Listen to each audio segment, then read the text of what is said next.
Sejam bem-vindos ao programa Diálogos sobre a Vida, que eu, Marcos Rezende, e meu amigo Eduardo Iver, comentamos aspectos da obra do grande pensador Jiddu Krishnamurti. E o nosso tema de hoje é o tema de um livro do Krishnamurti, intitulado A Essência da Maturidade. O que vem a ser maturidade? É isso que nós vamos explorar hoje junto com vocês. É interessante que a maioria dos livros do Krishnamurti, quase todos, não eram escritos por ele. Eram palestras que ele dava, que eram gravadas, taquigrafadas. Depois elas eram sequenciadas, uma palestra por capítulo, né? E depois ele vinha e dava o título. Ele mesmo criava o título. E o título é sugestivo, né? O título provoca a reflexão na gente, né? E aí é o tema nosso de hoje, a essência da maturidade. Sempre que a gente fala em maturidade, a gente pensa em velhice, né? A pessoa madura, a pessoa mais velha e tal, né? Mas eu acho que não é bem esse o sentido que o Krishnamurti dá. Pelo contrário, ele fala que existem pessoas obtusas ou pessoas mais amplas, tanto jovens quanto velhos, né? E nós mesmos podemos ver que a questão da maturidade, ela tem um pouco a ver com a sabedoria, né? Sabedoria de atitude, né? Atitude na vida. Porque você, de vez em quando, encontra gente jovem, né, que tem atitudes bacanas, atitudes legais, atitudes benéficas, atitudes harmoniosas, e vê outras pessoas mais velhas que têm o oposto disso e vice-versa, né? Você encontra pessoas jovens obtusas, de mente muito fechada, muito egoístas, que pensam sempre em si em primeiro lugar, como também você vai encontrar o contrário, né? Pessoas mais velhas que, de alguma maneira, ao longo da vida, foram abrindo a sua mente, foram trazendo essa sabedoria para o viver. O que eu acho assim que vale a pena a gente explorar nesse tema, e acho que vamos ter que mergulhar, é a questão da maturidade. Por quê? Porque a nossa cultura, ela é muito volitiva. Eu faço isso, eu faço aquilo outro. A gente é muito impulsivo, muito cheio de ideias, de resoluções, de conclusões também, enfim.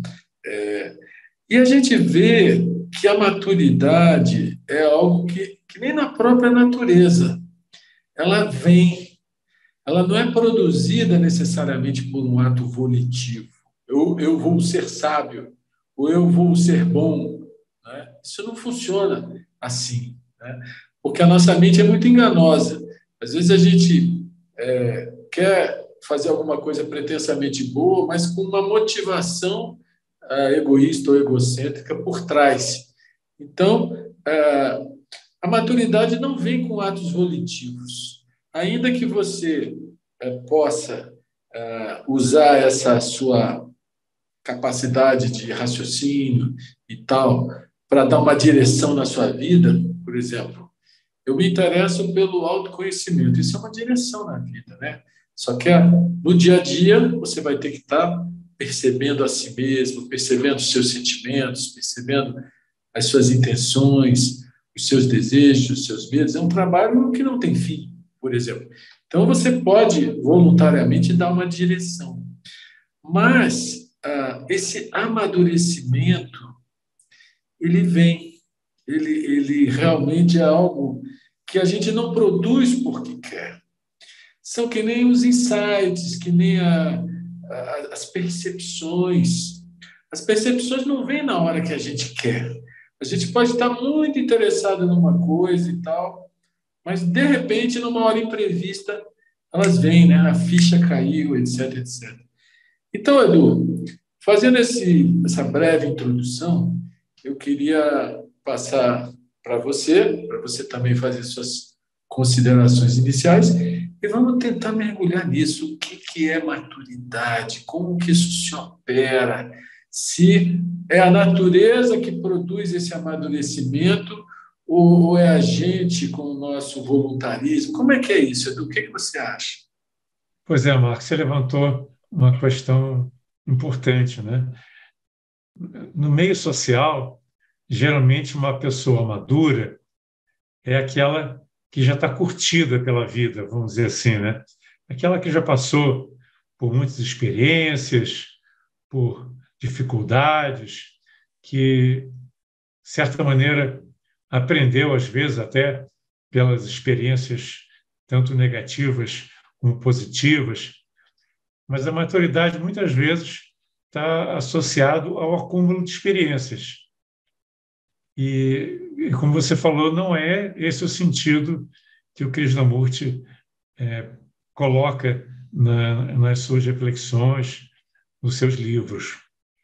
A maturidade talvez venha a ser uma capacidade, como ele diz, de ver as coisas com clareza. Porque quando você é criança, você tende a ver as coisas de forma distorcida, porque você não tem aquela agudeza de pensamento, não tem aquela clareza, e você vê o mundo através dos olhos da sua educação, dos seus pais, enfim, das fábulas que você leu nos livros. É, é um, é uma vida, assim, eu diria assim, um pouco onírica, né? Como se você estivesse emergindo de um sonho e despertando aos poucos para a vida de vigília, né? A vida que vai se descortinando nessa jornada do tempo até a maturidade, né? Só que essa maturidade, às vezes, nunca vem se a pessoa não consegue se livrar daquele peso dos condicionamentos. Uma pessoa que não consegue olhar para a realidade com clareza, ela é como se fosse uma criança do ponto de vista da, do seu relacionamento com o mundo. Ela não consegue ver claramente o que está acontecendo à sua volta. Ela não consegue entender nem a si próprio, nem aos outros. Então, seguindo mais ou menos a linha que o Krishnamurti coloca nesse livro, né, ele coloca que o que realmente é significativo na vida de um ser é essa capacidade de observar com profundidade. Você observar tudo que está acontecendo à sua volta, não deixando nada de fora. E mais que isso, observar sem ter uma finalidade, sem ter uma motivação. Ou seja, simplesmente você está inteiro naquele momento que você está vivenciando. E mesmo, por exemplo, quando ocorre um problema, que os problemas são inevitáveis, você olhar para aquele problema com toda a sua atenção, com todo o seu amor, e não tentar resolver o problema à luz da sua experiência passada, à luz das suas ideologias, à luz do conhecimento acumulado, enfim, de todo aquele reservatório de, de ideologias, de ideias, de conceitos. É você olhar simplesmente com todo o seu coração o que está acontecendo naquele momento e buscar aprender. E isso é uma coisa interessante, né? Que o Krishnamurti fala. Quando você olha com todo zelo, com toda atenção, com todo o coração, nesse olhar há um aprendizado. E quando há aprendizado, os problemas se dissolvem, porque aí você passa a ver a realidade com outros olhos, você passa a ver a realidade com clareza. Isso pode parecer muito estranho, né? E quase sempre que a gente tem um problema, nós tentamos resolver o problema usando toda a experiência passada, as tecnologias, as metodologias que nós aprendemos, né? E geralmente há muito debate, muito, muito trabalho do pensamento, e nós às vezes não olhamos o que está acontecendo, mas nós tentamos ajustar A realidade é o que nós já percebemos anteriormente, né? E aí isso gera distorções e o problema, sim, não é resolvido, não é, Marcos? É isso, Edu. Eu estou querendo explorar bem esse assunto do que seria realmente maturidade. E o que me veio, o que me despertou para esse tema foi um pensamento sobre o pintinho quebrando a casca do ovo. Se ele quebrar antes da hora, se a casca se quebrar antes da hora, antes que ele esteja maduro, ele não vai sobreviver, né? Se passar da hora demais, também não, né? Enfim. E eu fiz uma correlação, eu até publiquei no Instagram, uma página do Instagram chamada Autoconhecimento Transformador. Eu publiquei um negócio dizendo o seguinte: a libertação das exigências do ego psicológico é como o rompimento da casca do ovo. Então, eu fiz uma correlação analógica, né, do ego nosso euzinho, esse que tem os seus quereres, seu modo de ser, as suas predileções, as suas aversões, os seus medos, essa cápsula de consciência chamada ego psicológico, eu comparei ela com a casca do ovo, né?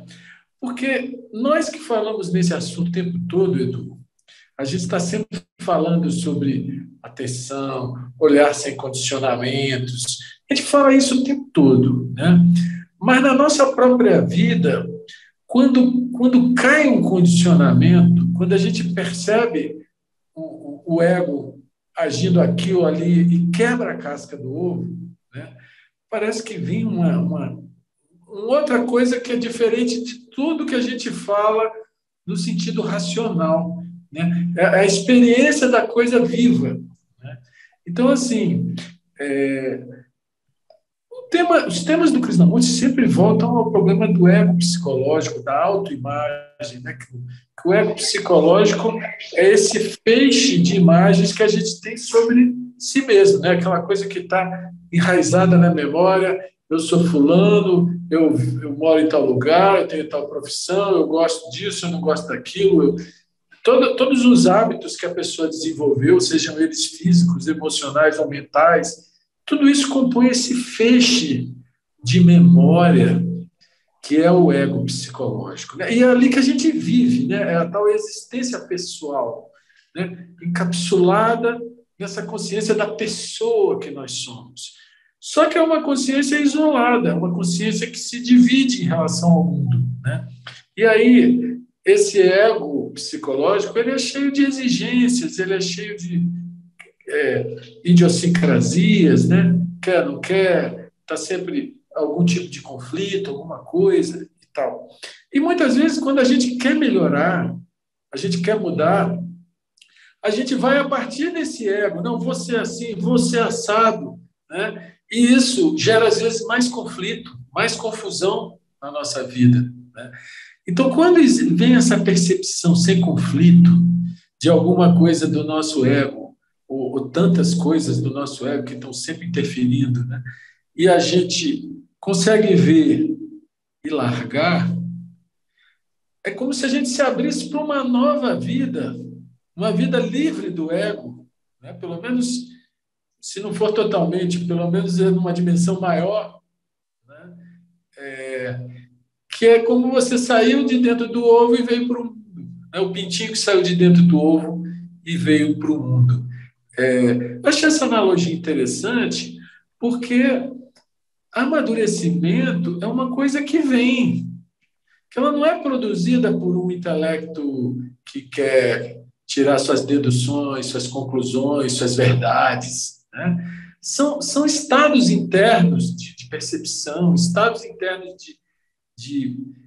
sei lá, de mudanças, de transformações mesmo, que vêm, que elas não são produzidas por esse ego no seu desejo, até mesmo de realização, de iluminação, de atingir alguma coisa.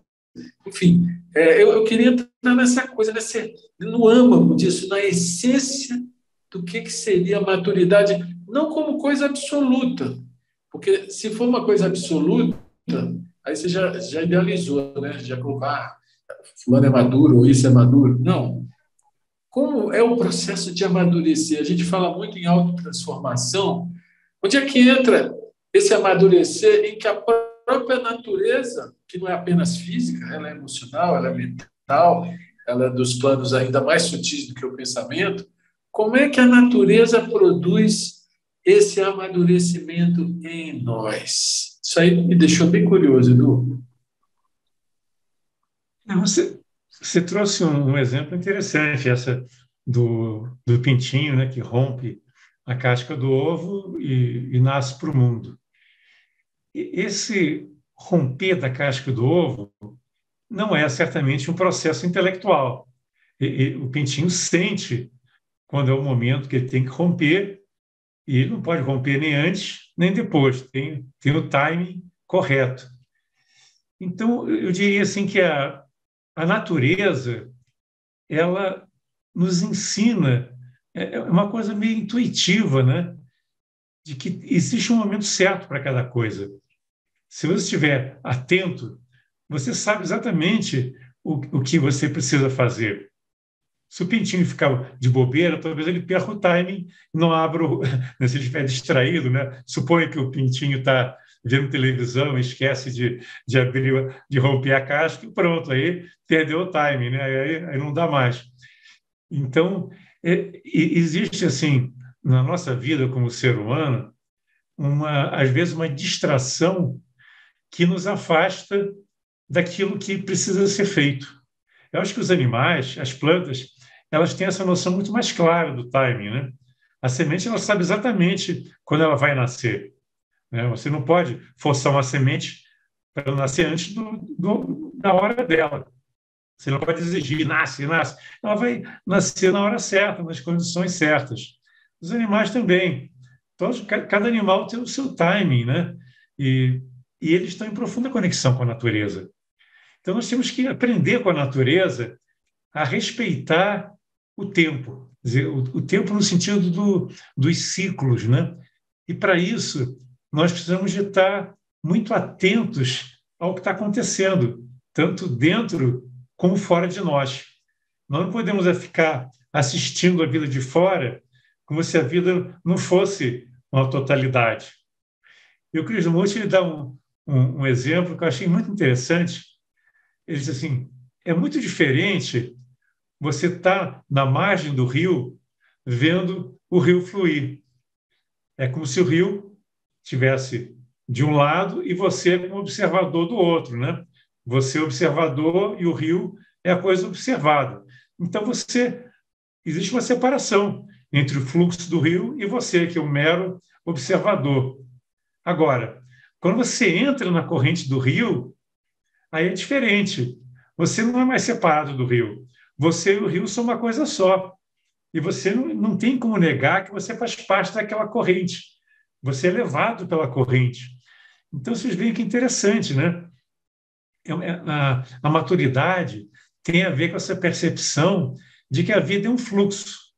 É que nem o pintinho dentro do ovo, né? Ele também está fluindo junto com a vida, ele está amadurecendo com a vida e faz parte desse processo o quebrar a casca. Assim como a borboleta tem um momento certo que ela vai sair do casulo, que ela vai deixar de ser uma lagarta e virar uma borboleta, né? Então, existe um momento correto para isso acontecer. A cigarra também, ela começa a cantar na hora certa. Tudo tem na natureza o seu timing. Só que, às vezes, nós perdemos o nosso timing. Nós não estamos atentos, nós nos distraímos. E o pensamento é que traz todas essas distrações. É o pensamento que está sempre voltado para o passado, querendo realizar, desenvolver a sua vida à luz de ideologias, à luz de experiências, à luz dos seus condicionamentos, querendo que as coisas sejam como foram pensadas, idealizadas, e não como elas de fato são. Então, isso acaba que afasta o ser humano da percepção do que é, afasta o ser humano daquela observação pura do fluxo da vida. Quando você está no meio da corrente do rio, se você ficar idealizando, o rio vai te levar e você pode até se machucar. Você tem que estar totalmente atento ali para conseguir se virar e conseguir, né, fazer um movimento que não seja antagônico à corrente do rio. Você não vai nadar contra a correnteza, você vai ver como que você vai fazer para poder chegar até a outra margem ou para fazer o que você quiser dentro daquela corrente, mas considerando a realidade como um todo. Então, eu diria, Marcos, que um dos segredos desse estar inteiro é você tentar, não, você olhar para a realidade sem se separar da realidade. Você e o rio são uma coisa só, nós e a árvore são uma coisa só, nós e os outros são uma coisa só. E aí, nessa condição, não havendo separação, toda a realidade, toda a percepção assume uma dimensão muito mais abrangente, muito menos, quer dizer, aquele egoísmo que você mencionou, ele desaparece. Nós vamos a um pequeno intervalo, mas já voltamos. Fiquem com a gente.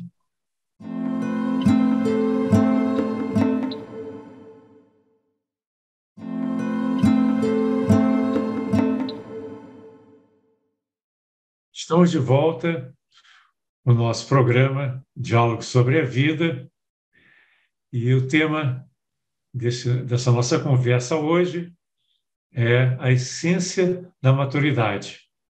Esse é o título de um dos livros do Krishnamurti, que nós estamos explorando, e vamos agora dar sequência a essa investigação que não é só nossa, é de todos vocês. Edu, você falou muito sabiamente quando para tudo tem a hora, né? E nós usamos palavras aqui. Então você falou agora assim, você é o rio, né? Eu sou o rio, eu sou você. Isso tudo, há uma diferença muito grande em eu pensar isso ou eu sentir isso. É uma diferença muito grande. Porque é fácil eu chegar na beira do rio e falar, eu sou o rio. E daí?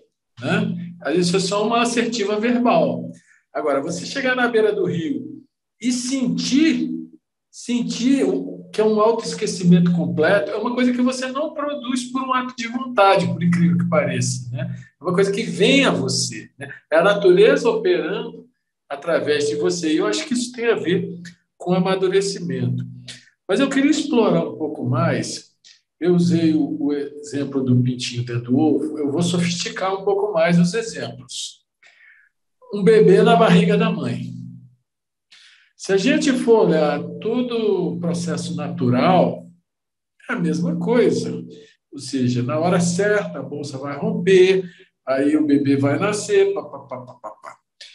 Mas a medicina evoluiu, os equipamentos de verificação, de acompanhamento da gestação evoluíram, né? Então, muitas vezes, é necessário fazer uma cesariana, é necessário interceder num processo da natureza porque o bebê está sofrendo, ou porque naquela posição, se ele for nascer daquele jeito, ele vai se enforcar no cordão umbilical, etc, etc. Né? Então, isso é exemplo. E aqui, voltando à analogia do ego, seja ele como a casca do ovo, seja ele como a barriga da mãe, tem hora que ele vai se romper fora de hora. Né? E aí vem todo um esforço para salvar aquela vida, vamos dizer assim. E dentro dessa comparação que a gente está fazendo, o ego psicológico, ele leva muitas pancadas ao longo da vida. Algumas um tanto quanto arrasadoras, né? Em que, dependendo da atitude interna da pessoa, ela fica completamente arrasada, né? Pelas experiências, seja de abandono, seja de desilusão, seja de perdas mesmo, né? E aí, nessa página do Instagram chamada Autoconhecimento Transformador, junto com essa imagem desse texto que eu li, eu coloquei um comentário dizendo aqui o seguinte: o ego psicológico é necessário por ser o software que interconecta o ser espiritual eterno com a pessoa que pensamos ser. Então, negar esse ego psicológico é negar a função básica dele, que é fazer essa conexão. Quando esse ego se quebra, sem que tenhamos a compreensão do processo, você pode chamar de karma, você pode chamar de dor, de sofrimento, do que for, e ficamos arrasados, não extraímos o aprendizado que a vida quer nos ensinar. Mas se das experiências doces ou amargas percebemos que a sucessão de acontecimentos é orquestrada para o nosso despertar e amadurecimento, chega um momento em que a casca do ovo se rompe, dando surgimento à vida nova. Então, a gente já citou aqui nas nossas reuniões aquela coisa que aconteceu com o Krishnamurti da morte do irmão dele, né? Que foi um baque tremendo. Ele tinha certeza que o irmão seria salvo, protegido, porque era importante para a obra dele e tal. Aí ele está num navio e chega lá um telegrama de que o irmão morreu. Diz que ele ficou lá 2, 3 dias dentro da cabine, chorando, gemendo, um sofrimento profundo. E quando o navio chegou na Austrália, ele era radiante, ele era uma outra pessoa, né? Então, esse é um exemplo de quando a vida vinha e dá uma cacetada no ego do sujeito, porque ele tinha certeza do irmão, do apoio, do amor, do afeto, do apego, seja lá do que for, e o irmão não foi preservado, é como se o ego dele tivesse quebrado. Só que, havendo a maturidade interna, essa quebra dessa casca produz uma vida nova, né? Então, isso aí vai nos remeter ao tema do sofrimento.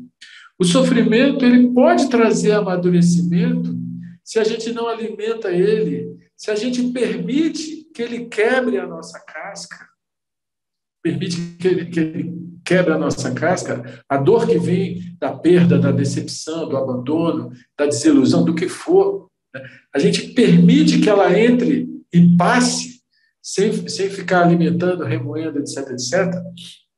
Se, do ponto de vista interno, tivemos a compreensão e a humildade de enfrentar essa experiência, o que a gente vê? Que uma vida nova surge, né? E eu acho que isso tem a ver com o amadurecimento, com a morte das facetas, mesmo que sejam partes dele, mas se a pessoa encara da maneira inteira, verdadeira, sem fugir, sem temer, sem alimentar, né? Isso produz um estado maior, um estado mais íntegro, mais forte, mais inteiro, né? Que a quebra desse ego psicológico permitiu. Agora, se a pessoa não faz o trabalho do autoconhecimento, de extrair a essência do ensinamento que a vida quis dar com aquela perda ou com aquele sofrimento, ela fica arrasada, é como se o caminhão passasse por cima dela e ela não tira proveito daquilo, ela só sofre e não tira proveito, né? Enquanto que se ela aceitar, né, dentro do processo kármico, o que vier, como você falou, cada dia tem ação correta, cada dia tem o que deve ser feito, né? Então, você aceitar essas pancadas da vida humildemente, extrair o ensinamento que a vida quer te dar, sempre uma parte do teu ego vai estar morrendo para uma coisa nova, maior, mais forte, mais intensa. Está nascendo o pintinho saindo do ovo. E aí, Edu? Pois é, a vida é cheia de incertezas, né? É muito difícil você querer que a vida tenha previsibilidade. E as pessoas ficam muito incomodadas quando a vida lhes traz situações que são incômodas e imprevistas e especialmente aquelas que trazem algum tipo de sofrimento. Então, às vezes, até uma postura de revolta, de não aceitação das coisas, e aí existe fuga, existe uma série de mecanismos psicológicos que a nossa mente elabora para você fugir de uma realidade que, às vezes, é muito desagradável, muito cruel.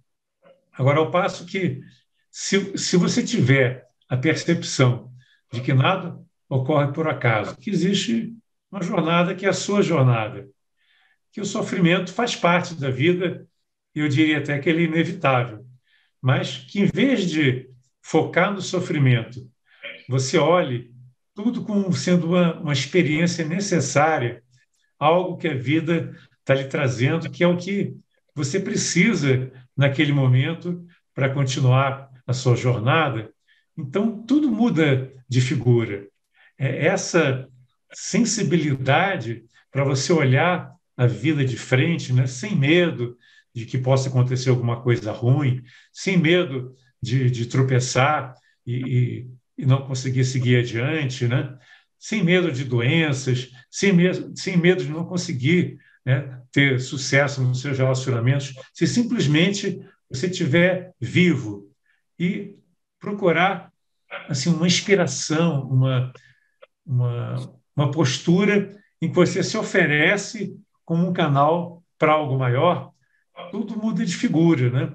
Então, essa observação da totalidade da vida é algo assim que é de uma importância tão grande que as pessoas às vezes não conseguem perceber. O que é observar a totalidade da vida?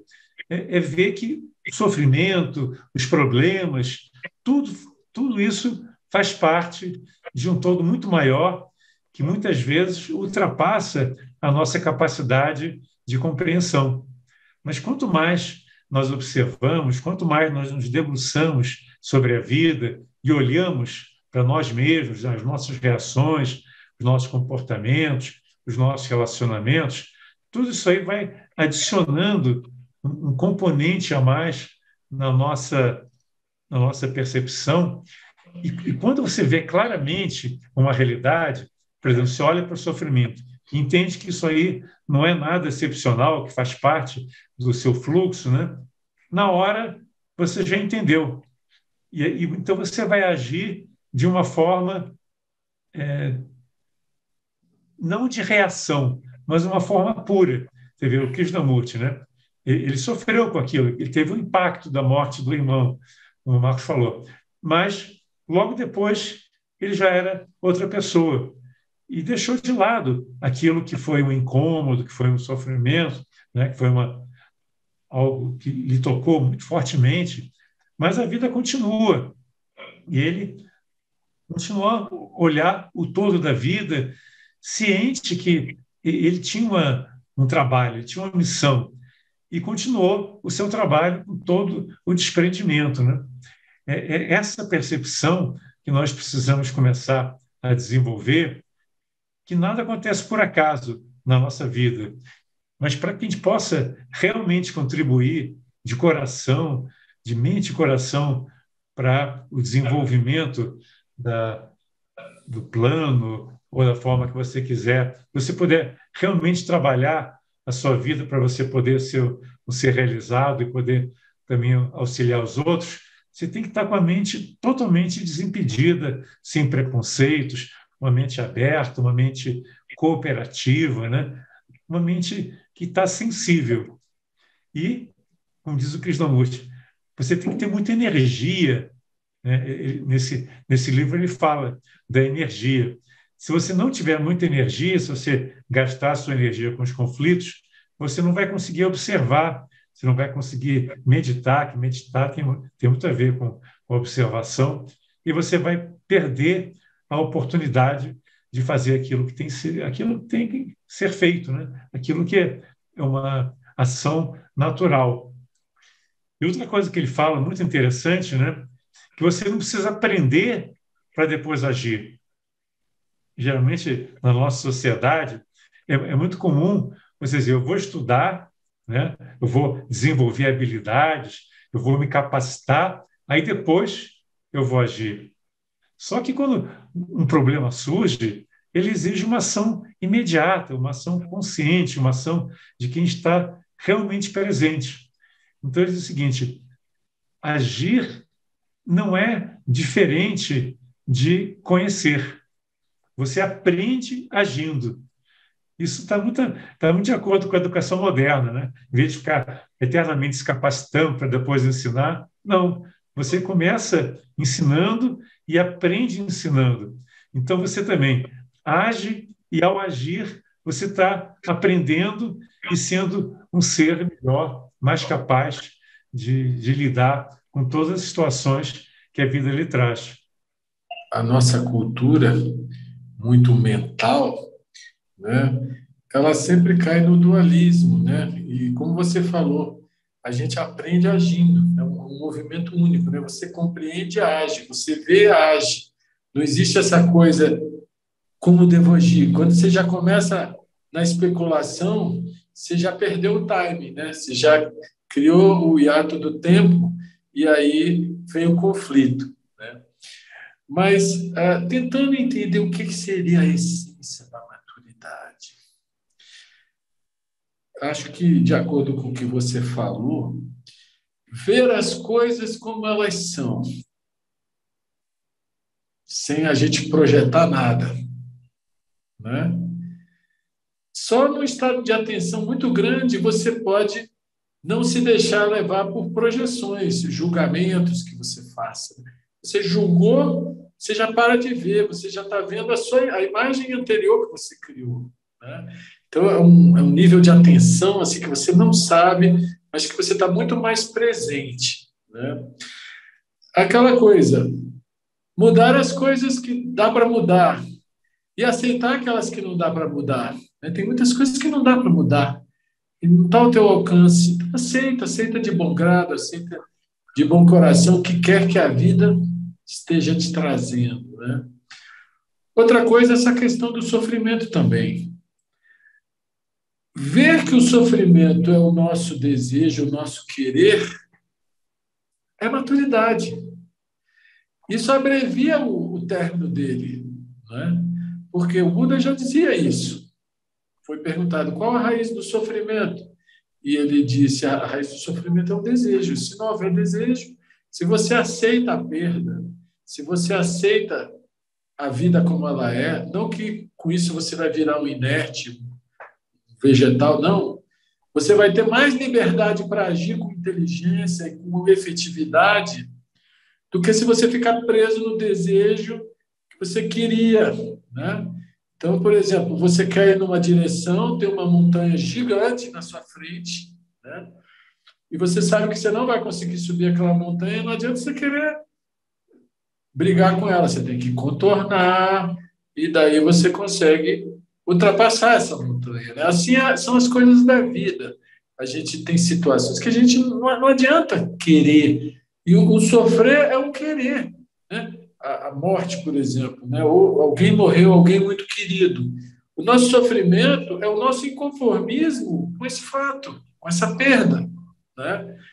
E outros tipos de perda que existem na vida, ou não atingimento de objetivos, de metas, isso tudo traz um sofrimento, né? E o sofrimento é o querer. Então, a maturidade vê isso, vê o seu próprio querer dentro do sofrimento. Isso permite a libertação do sofrimento, né? Isso é maturidade, é você sair. Porque o sofrimento ele é sempre do ego, né? É o ego querendo e sofrendo, porque não é do jeito que ele quer. Existem infinitos quereres que nós não somos nem conscientes, nem imaginamos, né? Que pressionam de uma maneira ou de outra.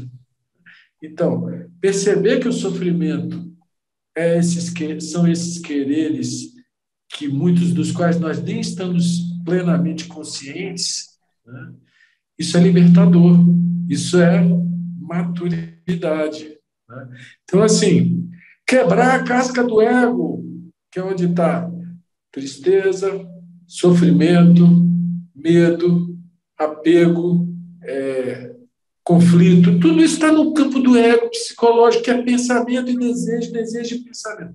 Quebrar isso, né, é quebrar a casca do ovo e nascer para uma vida nova, uma vida em que você não é refém dos seus quereres, dos seus desejos, você deixa fluir. Aí alguns desejos vão ser satisfeitos, outros não, e a vida vai, e você dança com ela, fazendo a cada dia aquilo que ela está pedindo que seja feito naquele dia, naquela hora, né? Aí sim é um fluxo, como você falou, né? Mas para isso é preciso romper essas amarras desses infinitos quereres e idiosincrasias do nosso eguinho psicológico. Romper, mas esse romper não é teórico. Não adianta a gente falar sobre isso, dar palestras sobre isso. Ou no nosso viver, a gente percebe que a tristeza é o ego, o sofrimento é o ego. Não é teoricamente. Você vai no âmago da coisa, né? Aí vem a libertação dessa cápsula, esse casulo, que é o tal ego psicológico, que são os nossos condicionamentos, né? Então, a maturidade vem muito nisso, em perceber de uma outra forma, como esse observador silencioso aí que você estava falando antes, né? Que vê as coisas como elas são. Talvez isso seja a essência da maturidade, sem querer restringir o tema, né? Chegamos, então, ao final do nosso programa de hoje, Diálogo sobre a Vida, e estão todos convidados a estarem conosco nas próximas edições desse programa. Lembrando que esse programa está sendo gravado e que vai estar disponível no YouTube, no canal Suprem do YouTube, que é o canal da União Planetária. Então, até a próxima. Namastê.